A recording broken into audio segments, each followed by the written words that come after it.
What's up, everybody, and welcome to the Beginner's Mind podcast. I'm Makana, and this show is all about growth, elevation, and learning to move through life by starting with what matters most: presence and the mind. Around here, we believe the way out is in. And my hope is that these conversations and reflections help us all live deeper and more grounded lives by growing from the inside out.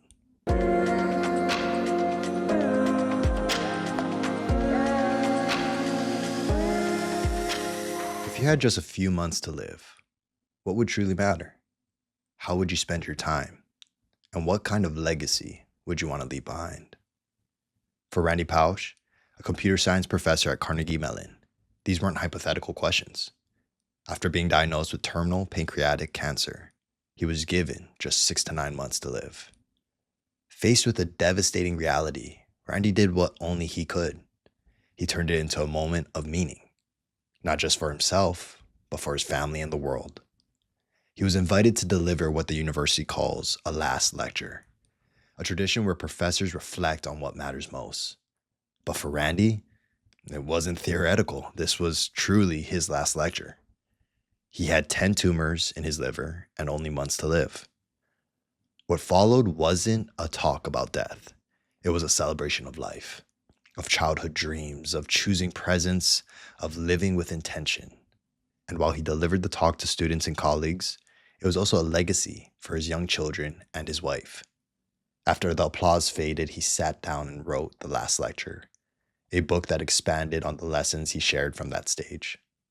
Today, I want to share the takeaways that stayed with me and how they can help us all live more fully, not someday, but right now. As Randy Pausch said it, the lectures are routinely videotaped. I knew what I was doing that day. Under the ruse of giving an academic lecture, I was trying to put myself in a bottle that would one day wash up on the beach for my children. If I were a painter, I would have painted for them. If I were a musician, I would have composed music. But I'm a lecturer, so I lectured. And so I actually read the last lecture. Going into my 7th grade year, I was going into a new school in Hawaii. And this was the book that we were required to read for summer reading, actually. And I remember at the time, this book actually left a mark on me. I remember it being about someone who was about to pass away and how he lived his life to the fullest. And I remember at that time taking away a lot of lessons of, making the most of your life, having fun. A lot of these lessons that I honestly didn't even realize how much it kind of resonated with me until I reread it recently. And I realized that a lot of the ways I've tended to live my life when it comes to, especially during that time in high school and following, has been aligned with what the lessons are in this book. So, I do think that this book is so impactful. I think the way that Randy lived his life is a good model for how all of us should at least strive to pursue our own lives, and I think if anything, the one takeaway that you can really take away from this is that, we don't know how much time we have left. So we got to make the most with what we do have and make the most of the now. So yeah, today I honestly we just wanted to share some takeaways that stayed with me and how they can help all of us live more fully, not just someday, but right now. Let's go straight into theme 1. And so theme 1 is get through or around the brick walls of life. And so what if obstacles in your way isn't there to stop you, but just to test you? What if it's the gatekeeper standing between you and what matters most? That idea runs like a thread throughout the last lecture, especially in the part where Randy reflects on his childhood dreams and how he chased them with relentless persistence, even when the odds were stacked against him. And this is what this whole section is about. I feel like we all have childhood dreams, but, life comes and there's walls, there's brick walls that try to prevent us from achieving and seeing through our childhood dreams. And I know for myself and maybe for a lot of you, when those brick walls have come in the past, maybe we just stopped and said, maybe this isn't meant for us. So what this is all about and what you kind of take away from what Randy did in his life is you don't need to just stop and go and turn back around. But if you keep on pursuing it with relentless persistence, at some point you can see what's on the other side. So for one of these dreams, for Randy, it was experiencing zero gravity. And Randy Pausch puts it in this way: it's important to have specific dreams. When I was in grade school, a lot of kids wanted to become astronauts. I was aware that NASA wouldn't want me. I had heard that astronauts couldn't have glasses, and I was okay with that. I didn't really want the whole astronaut gig. I just wanted the floating. And so he kind of talks about that, what fascinated him the most as a young kid, and what the thing that fascinated him the most about space even was the weightlessness. And so, this is what fascinated him. This was the childhood dream of experiencing zero gravity.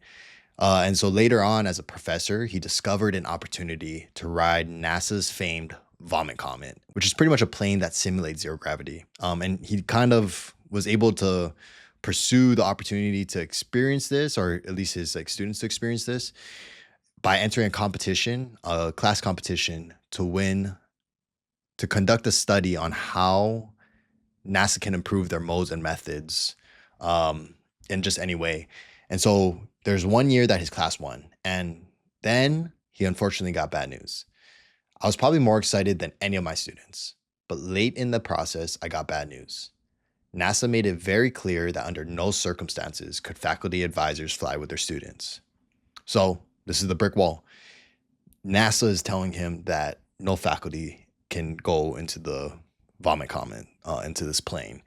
And of course, for many of us, this alone will probably prevent us from seeing and continuing to pursue it.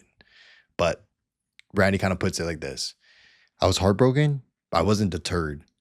I would find a way around this brick wall. And this is what Randy Pausch is all about. If there is something that he's in pursuit of and that's important to him, like his childhood dreams, he will find a way to get around it.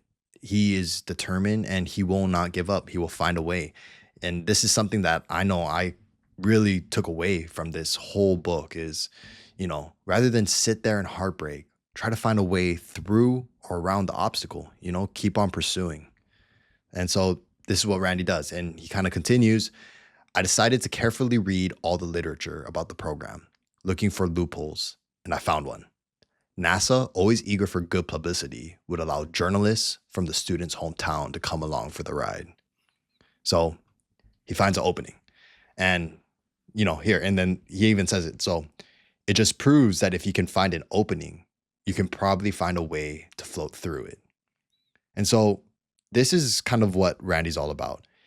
Just because there's a brick wall doesn't mean that wall is there to keep us from getting on the other side. If you can just continue to pursue, look for other avenues, and just don't stop at the first no, then you can, what he kind of demonstrates is that you can get on the other side. And what this kind of reminded me was The Obstacle is the Way from Ryan Holiday. A great book, but pretty much it's the kind of the same idea. The idea is that obstacles are there to help us grow. They're there. They're part of our story. So why push them away? Why be scared of them? Embrace them and get after them. Try to figure out if you can get through the other side, and just don't stop. And, this is something I know that I struggle with. I definitely, when I'm told no, my initial reaction is oh, it's not really meant for me then. Rather than saying, okay, what can I do to then get through this brick wall? Or maybe if I go through this brick wall, what can I learn? Just asking myself questions like this. So let's continue with Randy. In a different chapter, he talks about conquering brick walls to achieve his dream of being a Disney Imagineer. And he kind of talked about when he first went to Disneyland as a kid, he was just most fascinated about how he can create an experience, how he can create the dreams in kids the same way that he felt in that moment. And so this was a lifelong dream. This is something he always wanted to do. And he kind of talks about his pursuit of this. And he starts with, when I got my PhD in computer science from Carnegie Mellon, I thought that made me infinitely qualified to do anything. So I dashed off my letters of application to Walt Disney Imagineering, and they sent me some of the nicest go to hell letters I've ever received. So once again, he's getting the no. He's getting a brick wall straight into his face. And, a lot of times, like, walls like this could tell people different things. Like, I would think of this as like, I'm just not good enough for this. Even though I've done so much, I'm not saying me, but I'm putting myself in Randy Pausch's shoes. Even though I'm a computer science major in Carnegie Mellon, one of the best universities in the world, I'm not good enough. That's something I think I might tell myself after getting consistent, no, go to hell letters, as he puts it. But this, of course, isn't Randy. And he continues. So that was a setback. But I kept my mantra in mind. The brick walls are there for a reason. They're not there to keep us out. The brick walls are there to give us a chance to show us how badly we want something. This is what the brick walls are to Randy. It's not a no, it's not you're not good enough. It's how bad do you want it? And are you willing to prove how badly you want it? He takes it as a challenge. He takes it as an opportunity, which is something that, this really resonated with me. This is something that I got fired up about because, we all get brick walls in life. It's part of life. And why would you approach it in any other way than to see it as opportunities, like to get excited about it? Like this is life. This is what we get to live. We get these opportunities to show us how badly we want something. This is what Randy's talking about in this part, and it's honestly so awesome. Then at some point he learned that Disney Imagineering was working on a virtual reality project, which was right up his avenue at Carnegie Mellon. He had like a couple different classes for virtual reality. So this was his chance. This was his opening to get through the brick wall. I called Disney and explained that I was a virtual reality researcher looking for information on it. I was ridiculously persistent. This is it. You just got to be persistent, ridiculously persistent even. And this is something that a lot of people, including myself, miss. Just giving up at the first no, not being persistent enough. So I kept getting passed on and on until I was connected to a guy named John Snoddy. And let me just say this, it sucks getting passed on by over and over again saying like, oh, who else can I talk to? Who else can I talk to? To constantly get this rejection, but continue to stay ridiculously persistent, as Randy puts it, it's hard. I know that is tough for me. So John Snoddy is the guy he meets. And after we chatted a while, I told John I'd be coming to California. Could we get together? Truth was, if he said yes, the only reason I'd be coming would be to see him. I'd have gone to Neptune to see him. So once again, he will do anything to get through this brick wall. It doesn't matter if this guy John Snoddy is in Paris, if he's in China, if he's in Neptune, he's going to go and see him to get this opportunity to get through this brick wall. And once again, this just shows who Randy is.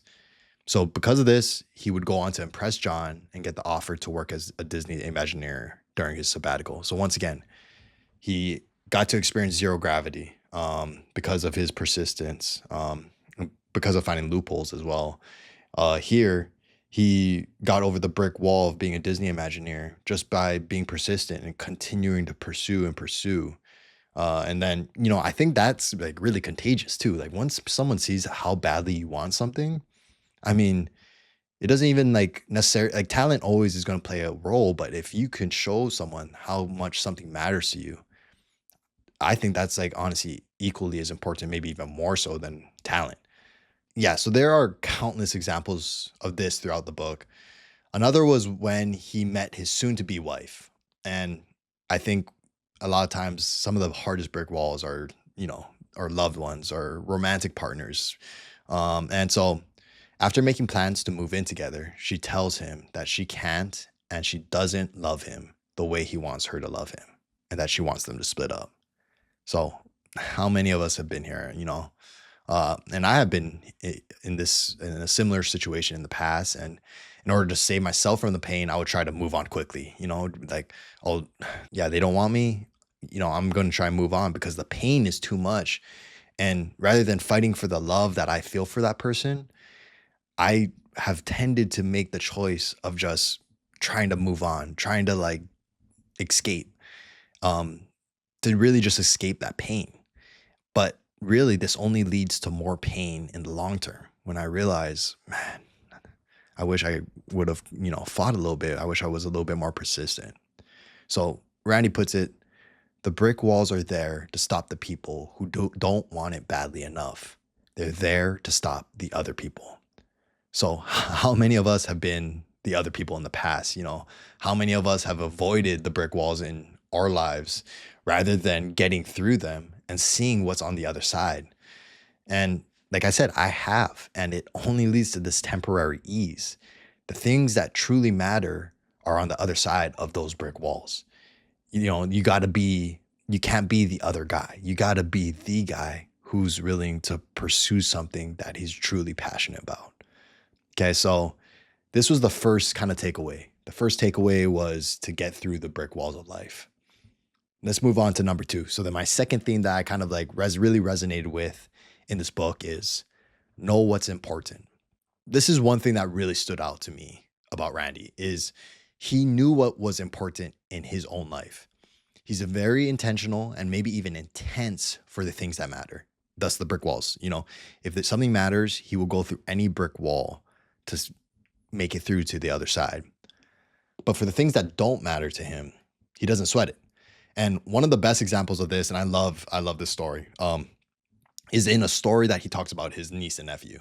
So he talks about like how he loved, like before he got engaged to his wife and they had kids, he loved being Uncle Randy. And he would, just love to like spoil them and do what, like just spend time with them. And so he kind of talks about this story and he puts it, once about a dozen years ago, when Chris was 7 and Laura was 9, these are his 2 nephews, I picked them up in my brand new Volkswagen Cabrio convertible. Be careful in Uncle Randy's new car, my sister told them. Wipe your feet before you get in. Don't get it dirty. And, Randy didn't like this. And he even like thinks to himself, that's just the sort of a domination that sets kids up for failure. Of course they'd eventually get my car dirty. Kids can't help it. So I made things easy. While my sister was outlining the rules, I slowly and deliberately opened a can of soda, turned it over, and poured it on the cloth seats in the back of my convertible. And come on, what a statement. He is really just saying that this doesn't matter. It's new, but I'm here to spend time with my nieces, with my niece and nephew. And he even says it in a statement. My message, people are more important than things. So this is what mattered most to Randy. The time with his niece and nephew mattered. It wasn't the car. He could care less about the car. He didn't even care about it enough to pour soda on the brand new seats, cloth seats, mind you. So it's going to be there forever, probably.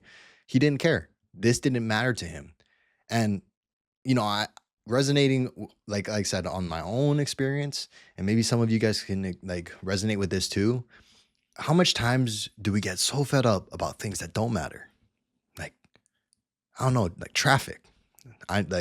That's something I can like get really irritated about, or just like a little minor inconvenience.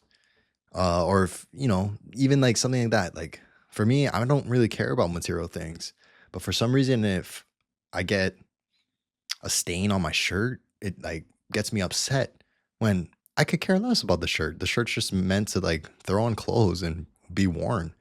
So I think this was something that I thought was really cool with Randy. And he demonstrates this later. This is like later on when he talks about this story of his last Christmas with his kids. And I mean, if you can imagine putting yourself in Randy's shoes, like this is the last Christmas you're really going to get to spend with your kids. They don't even know it. But you just got to be there and present. And he talks about this when he tried to make an adventure out of putting the lights on the tree with his sons. And he says, rather than showing Dylan and Logan the proper way to do it, carefully and meticulously, I just let them have at it haphazardly. However they wanted to throw those lights on the tree was fine by me. We got a video of the whole chaotic scene, and Jai, his wife, says it was a magical moment that will be one of her favorite memories of our family together. So, aesthetics are just part of our world and of our society. And, I completely understand this. I think aesthetics, they hold importance. But at the same time, when we care too much about the aesthetic of things, it can keep us from experiencing some of life's greatest pleasures. And this could be living in the moment, having fun, being creative, and this is an example of that. I think a lot of times, like, we care about what other people think about how our Christmas tree looks. If you do care about that so much, you miss out on like opportunities like this where you just get to have fun with your kids, let your kids express themselves and just be in the moment with them. Let them make the choice of how they want to, experience and create. And so this kind of reminded me of a Japanese ideal called wabi sabi, which pretty much means finding the beauty in the imperfection or impermanence. And this is kind of what matters is, life isn't meant to be aesthetically beautiful. I think we sometimes get caught up in this illusion, this dream of living fairy tale lives, but that's not life. Life is this imperfection. It's this impermanence, and there's so much beauty in that if you choose to find it. Another example of this is when his wife, soon after they got married, hits his car. And when she tells him at dinner with slight panic of his reaction and asks if he wants to go see it, he responds, "No, let's just finish dinner." She was surprised. I wasn't angry. I had hardly seemed concerned.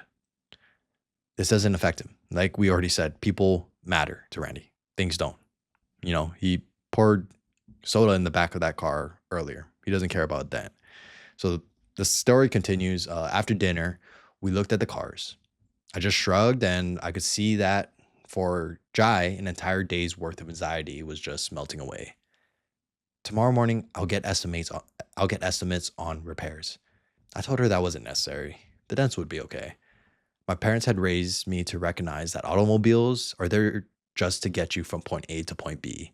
They're utilitarian devices, not social expressions of status. And so I told Jai we didn't need cosmetic repairs. We just live with the dents and gashes. And he later goes on to say, not everything needs to be fixed. So I think this is a great way. And it's almost contradictory to the first theme. The first theme is to get through the brick walls. The second theme is to know what's important. And if it's not important, it doesn't matter. Don't waste your energy on that. And I think it's almost like a perfect harmony. It's like the things you care about, give it your all. Like do everything you can to maximize and see through on the other side of resistance. But for the things that don't matter, don't waste your energy and time on those things. And this is exactly what Randy is showing and has shown throughout the book. And I think it's like a key takeaway for so many people. The things that matter, get after it. The things that don't, step back and just be like, it doesn't matter. Like, why waste energy on it? And so find what's important in life. And when you hit the brick walls for them, then work to get over them.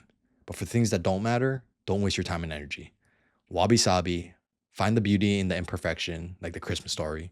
And don't waste your time here on earth, because as Randy shows us, you never know when it will be cut short. And for all of us, we'd have no idea when our time is done here on this earth. So for all of us, we need to live in this kind of particular way because we just don't know. So that's kind of the end of my spiel. First theme, get over the brick walls of life. Second theme, know what's important. So now let's move on to this third theme. And theme number 3 is to maximize your time. Enjoy the moment. So when you know you have a limited amount of time, you approach your time with a different level of purpose and intentionality. I mean, in Randy's case, it's he knows that he's gonna die, and stuff. So he's approaching his time with a lot more purpose and intentionality. But I don't know if you guys have ever experienced, let's say like graduation. You're a senior and you have like 1 month left. I know in my case, like I don't take any one of those days in that month for granted. But when I'm a freshman, I'm just like, oh, I can't wait till summer. So this is kind of like like this is the thing. When we know we don't have much time left, we kind of live it with purpose and intentionality. And so this is what happened in Randy's case. I mean, he finds out that he doesn't have much time left. But this is the thing.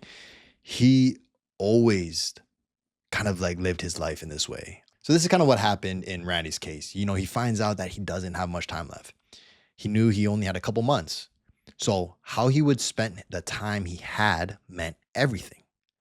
But it seems that this isn't too different from the way he spent his time for most of his life. He did everything, it seems, throughout to truly maximize his time. And so he to show this, at least the point about like how he approached his life following like the news about his death coming soon.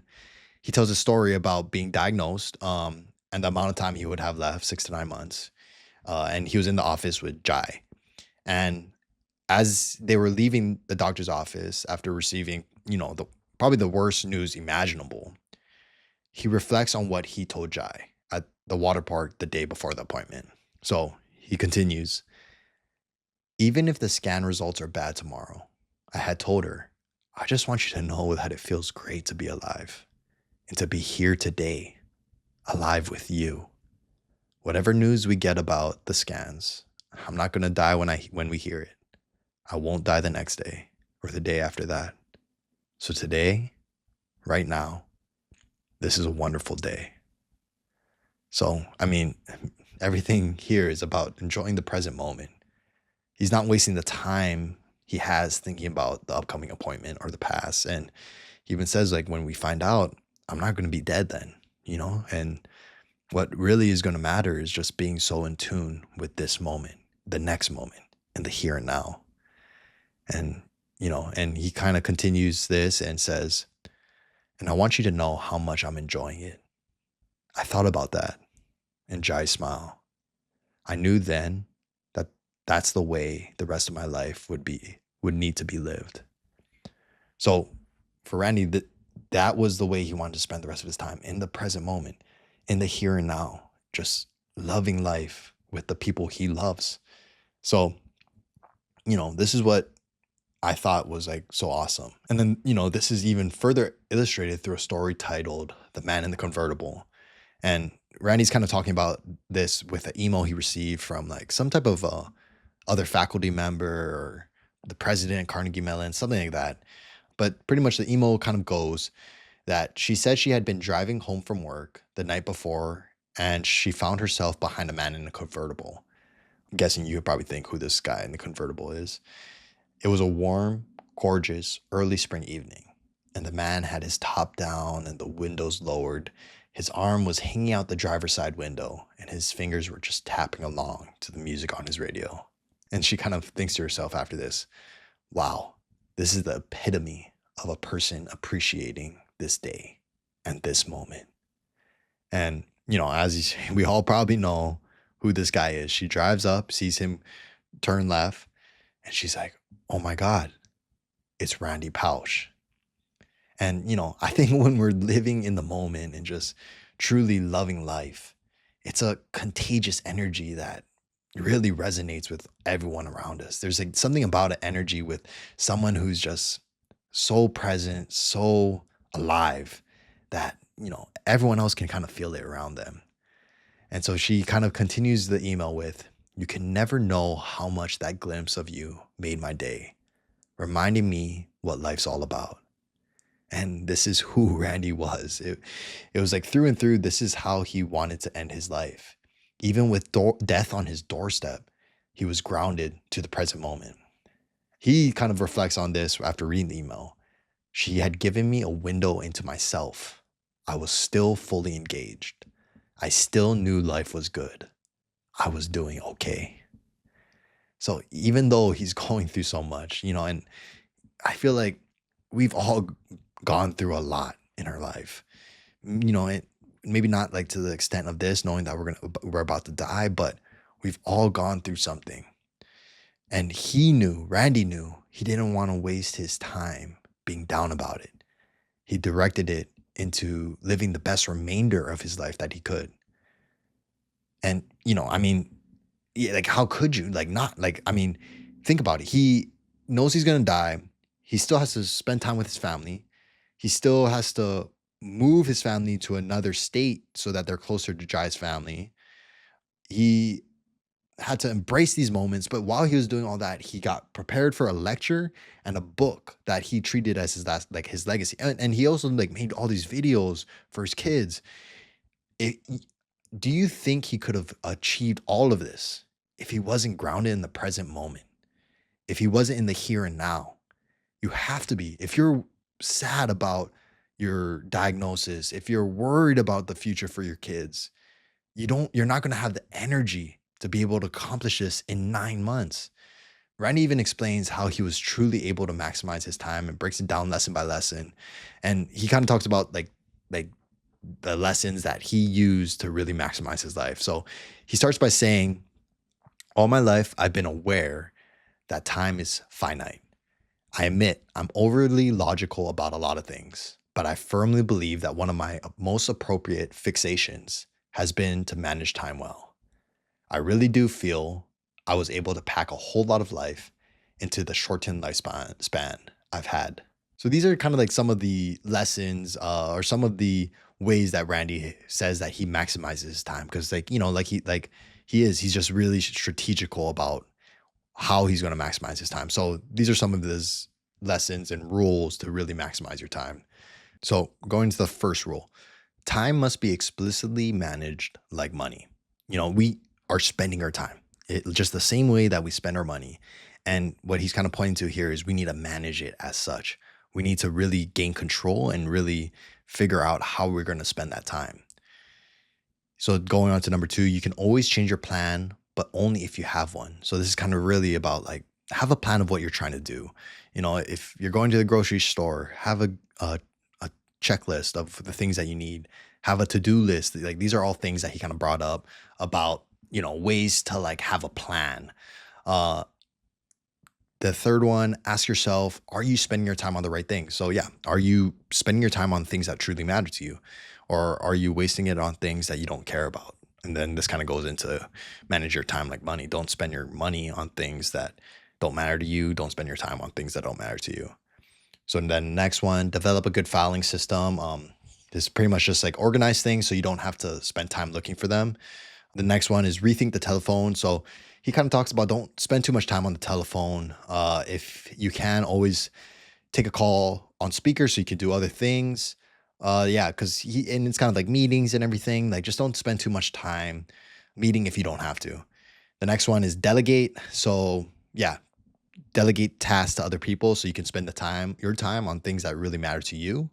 And take a time out, get away in vacation. And he talks about when you do so, really get away. Don't let anyone else interrupt this time. For you, with your loved ones, just really take a time out. So, and he takes his time very seriously because he's aware that time is not promised and there's limited amount of time that we all have. And so he finishes this all by kind of saying, time is all you have. And you may find one day that you have less than you think. And he did. He found out that, he didn't have much time.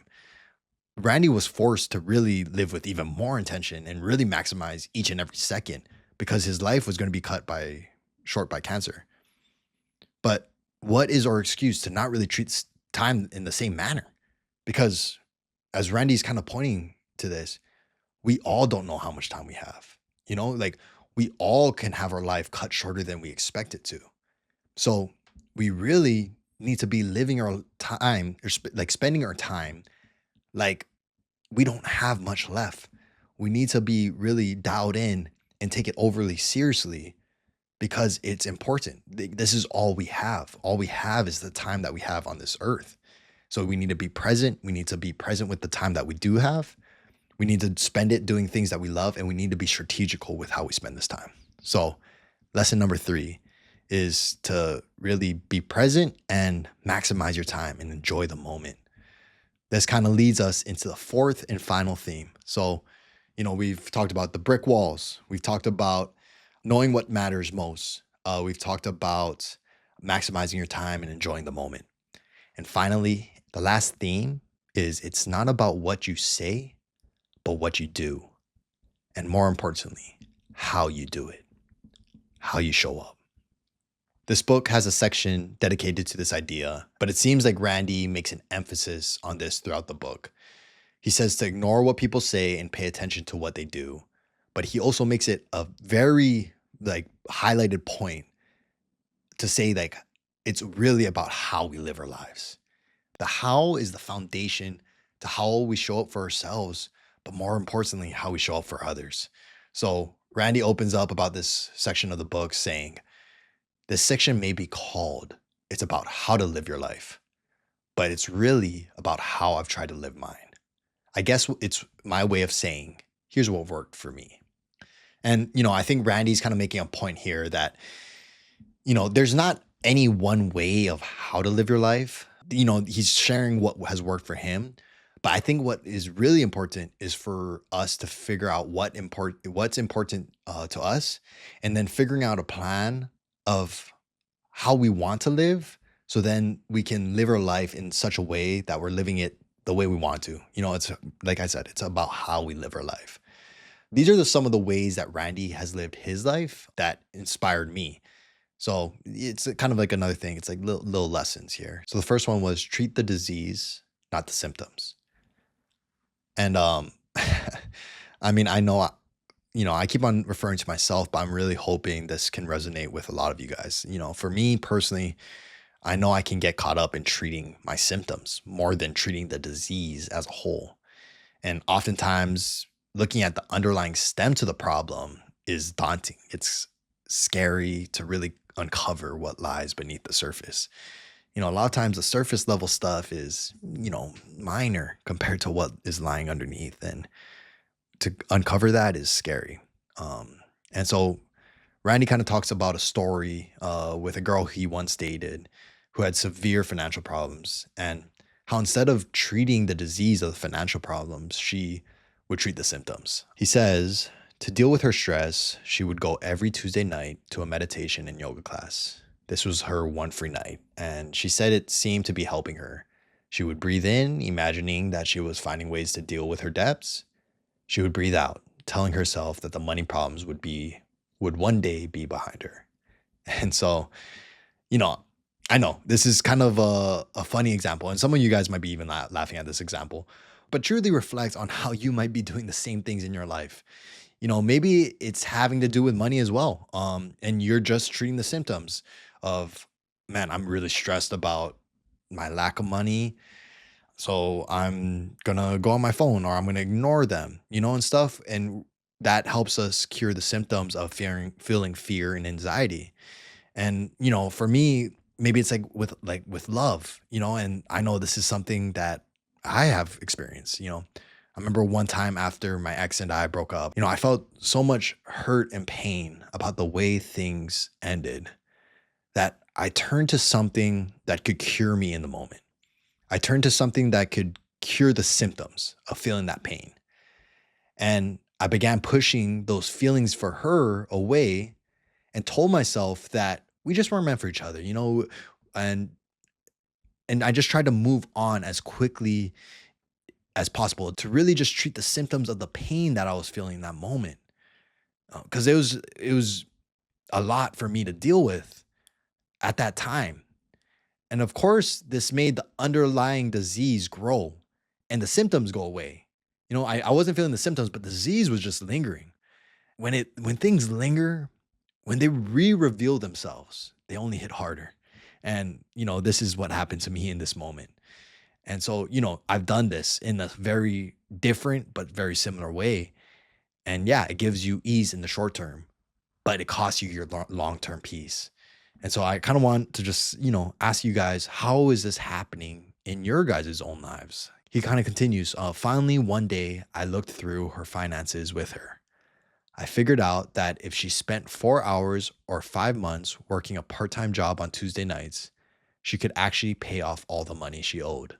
So here Randy is figuring out a plan to treat the disease.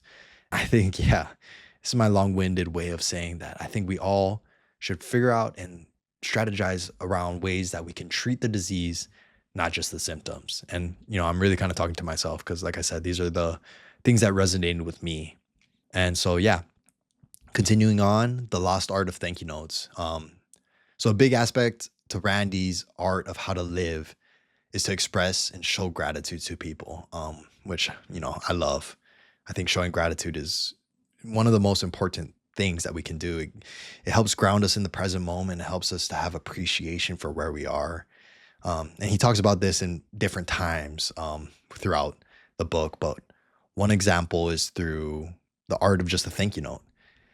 And so he tells a story and he kind of like starts it by saying, showing gratitude is one of the simplest yet most powerful things humans can do for each other.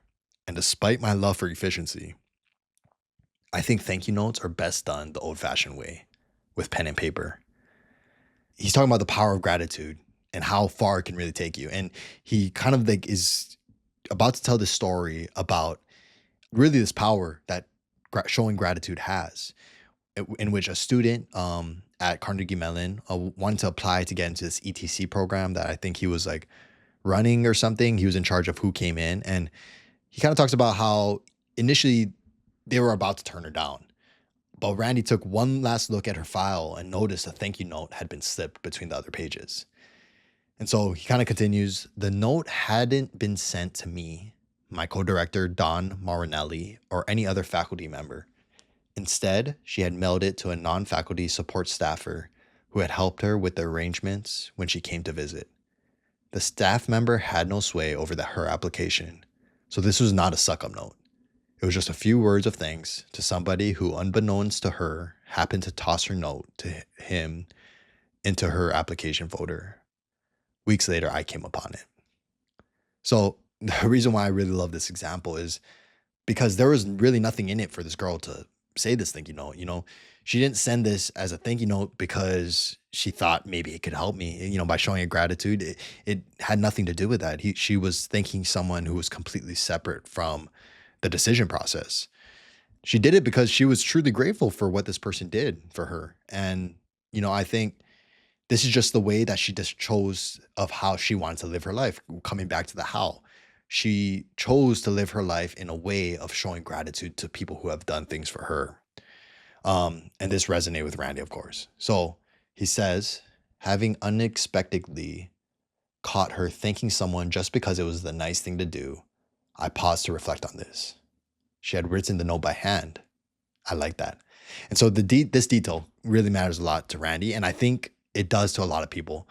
I was brought up from my dad saying that when you are doing a thank you note, you handwrite your thank you note. So even when it came to my high school graduation where I got all these gifts, I hand wrote like 150 thank you notes to everyone who came, brought gifts.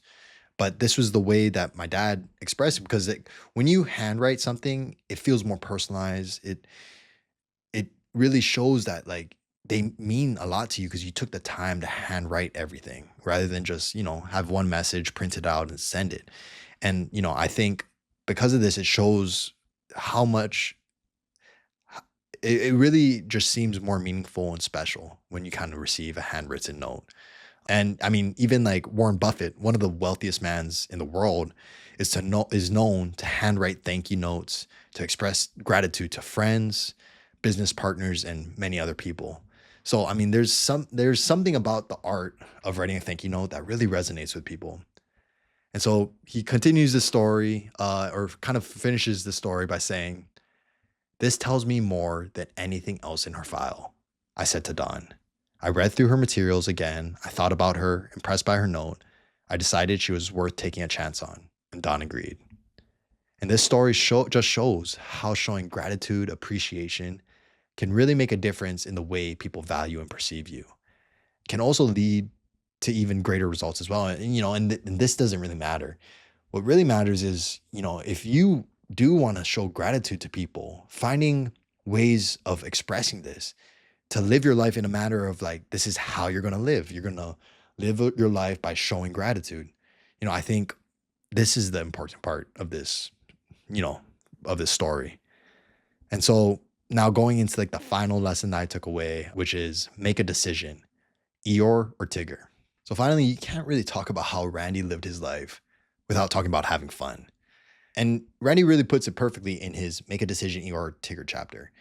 So the chapter starts, when I told Carnegie Mellon's president, Jared Cohen, that I would be giving a last lecture, he said, please tell them about having fun, because that's what I'll always remember you for.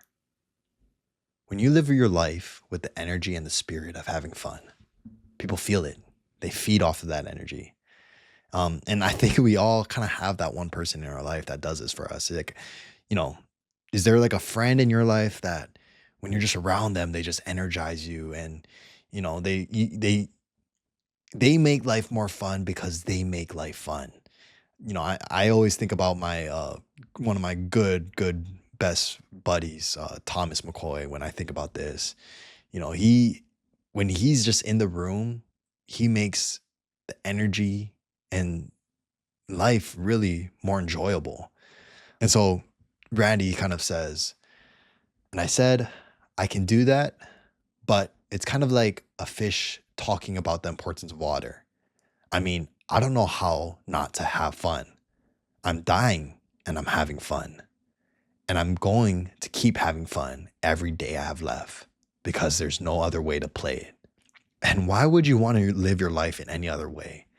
I know a lot of times I could get caught up with performance, growth, efficiency, and ultimately, if I knew I only had a month, a week, a day left, an hour left, the only thing I would be focused on is how I can make that next time the most amount of fun and how I can maximize the amount of fun I had in that time.